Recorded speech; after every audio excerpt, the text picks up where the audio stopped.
Hello everyone, welcome to our channel Ayurveda essence.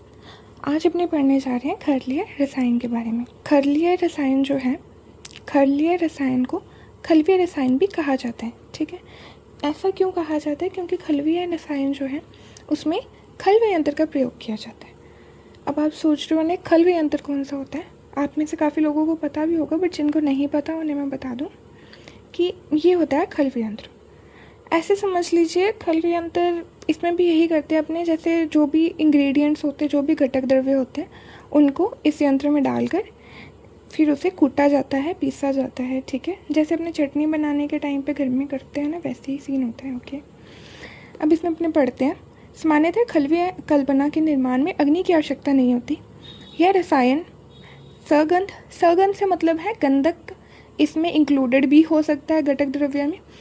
निर्गंध यानी गंधक के बिना भी इस रसायन का प्रयोग किया जा सकता है।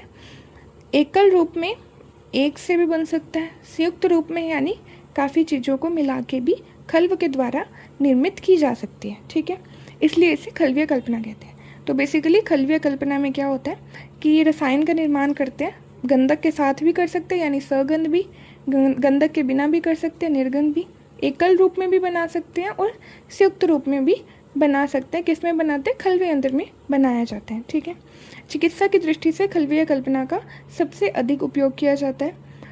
अब अपने इसमें एग्जाम्पल पढ़ते हैं, जिसमें पहला आ जाता है श्वास कुठार रस। श्वास कुठार जो रस है उसको याद करने के लिए अपनी एक ट्रिक देखेंगे, जो है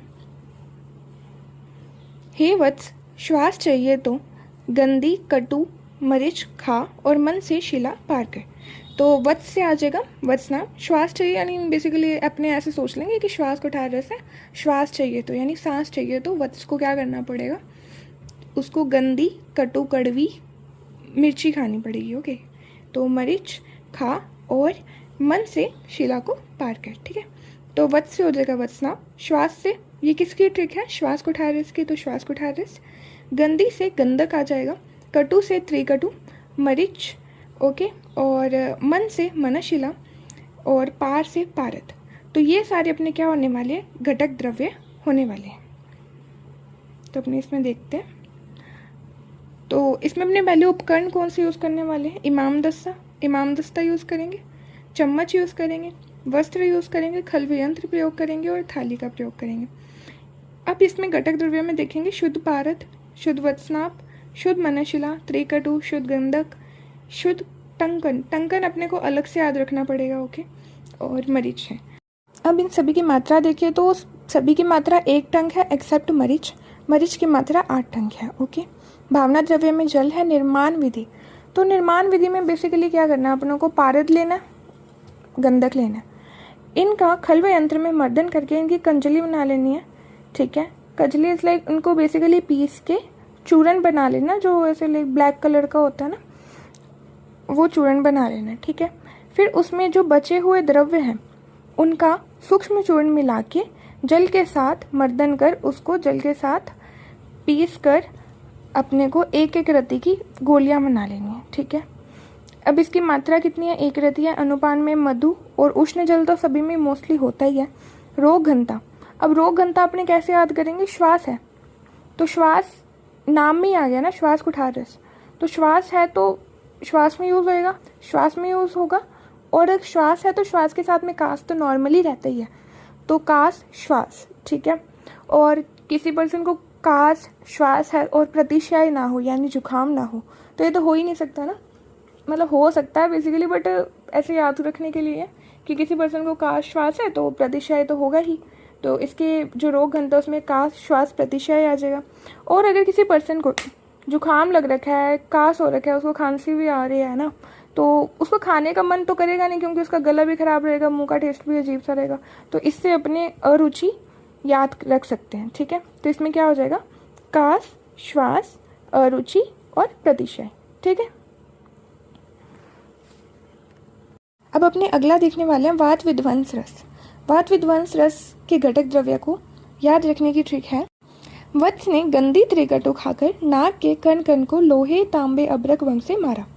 वत्स से हो जाएगा वत्सनाप, गंदी से हो जाएगा गंधक, त्रिकटु में उसके त्रिकटु के जो 3 कंटेंट्स होते हैं जिसमें आ जाता है शुंठी, पिपली और मरीच, है ना। तो वो तीनों आ जाएंगे।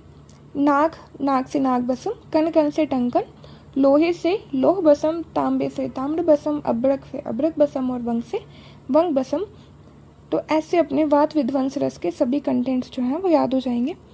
अब अपने उपकरण हैं, उपकरण अपनी जनरल नॉलेज से अपने को लिखने होते हैं, इसमें याद करने जैसा तो कुछ है नहीं, नॉर्मल चीज़ें हैं कि सभी का इसमें सूक्ष्म चूर्ण भी यूज़ होता है, तो इमाम दस्ते का तो प्रयोग करेंगे, उसी से ही तो अपने जो ये ड्रग्स हैं इनका चूर्ण बनाएंगे, है ना।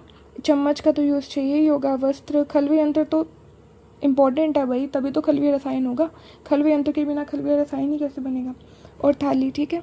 घटक द्रव्य में अपने सभी देख ही लिए, एक बार रीड कर लेते हैं। शुद्ध पारद, नाग बसम, लोह बसम, अब्रक बसम, शुद्ध टंकन, मरीच, शुंठी, शुद्ध गंधक, वंग बसम, ताम्र बसम, पिपली, शुंठी, पिपली।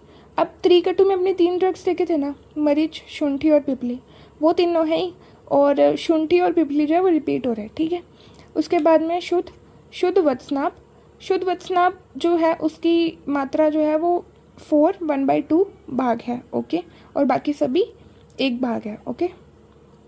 भावना द्रव्य में अपने पहले उसमें श्वास कुठार रस में भावना द्रव्य जल था, बट इसमें भावना द्रव्य में त्रिकटुक्वात, त्रिफलाक्वात, चित्रक्वात, भृंगराज रस, कुष्ठक्वात, निर्गुंडे रस, अर्कदुग्ध, आमलकी रस, चंद्रिका रस, नींबू रस, इन सभी जो चीज़ें हैं इनके प्रत्येक द्रव्य की क्या करनी है, 3-3 दिन भावना देनी है, ठीक है। आवश्यकता अनुसार जितनी भी है सभी ड्रग्स की 3-3 दिन तक अपने को भावना देनी है।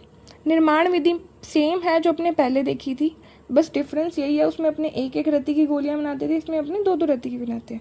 तो निर्माण विधि में क्या, सर्वप्रथम शुद्ध पारद और शुद्ध गंधक की कंजली बनाकर उसमें शेष द्रव्यों का चूर्ण करके खल्व में डालकर प्रत्येक भावना द्रव्य की 3-3 दिन तक भावना देकर 2-2 रत्ती की गोलियां बनाकर सुखाएं। तो बेसिकली इसमें अपने को क्या करना है, शुद्ध पारद लिया पहले और शुद्ध गंधक लिया, उनकी कजली बना ली। फिर उसके बाद में जो बाकी ड्रग्स देखी थी, है ना, बाकी जो घटक द्रव्य थे उन सभी का इमाम दस्ते में चूर्ण करके वो जो सूक्ष्म चूर्ण है वो भी उस कजली में डाल दिया। और अब अपने इसमें भावना द्रव्य डालेंगे, ठीक है। प्रत्येक जो अपने भावना द्रव्य, अपने ऊपर इतने सारे भावना द्रव्य देखे हैं, उन सभी द्रव्य को डालना है, डेली 3 दिन तक डालना है, ठीक है। उनकी भावना देखिए, अपने को 2-2 रत्ती की गोलियां बनानी है। तो इसकी मात्रा कितनी होगी, 2 रत्ती। श्वास कुठार रस की मात्रा कितनी थी, 1 रत्ती। उसके अनुपान में मधु और उष्ण जल था, इसके अनुपान में क्या है, मधु है। अब रोग घनता, वात विध्वंस रस है, एज द नेम सजेस्ट है, वातज जो डिजीज है उनमें यूज होगा, जैसे वातज शूल, वातज ग्रहणी और सूतिका वात। अब एक चीज़ होती है, वात और कफ ना आपस में रिलेटेड होते हैं। जैसे अगर वात बढ़ रही है तो कफ कम होगा, अगर कफ बढ़ रहा है तो वात कम होगी। तो बेसिकली इससे याद कर सकते हैं कि कफज डिजीज़ में भी इसका यूज़ हो जाता है, क्योंकि कफ को भी बढ़ाने घटाने में वात का रोल होता है। तो भयंकर कफज रोग, ठीक है। इसी के साथ अपना खलील रसायन टॉपिक कंप्लीट होता है। अगर आप लोगों को लेक्चर अच्छा लगा हो तो please do like, share and subscribe the video. मिलते हैं नेक्स्ट लेक्चर में with new topic. Bye guys.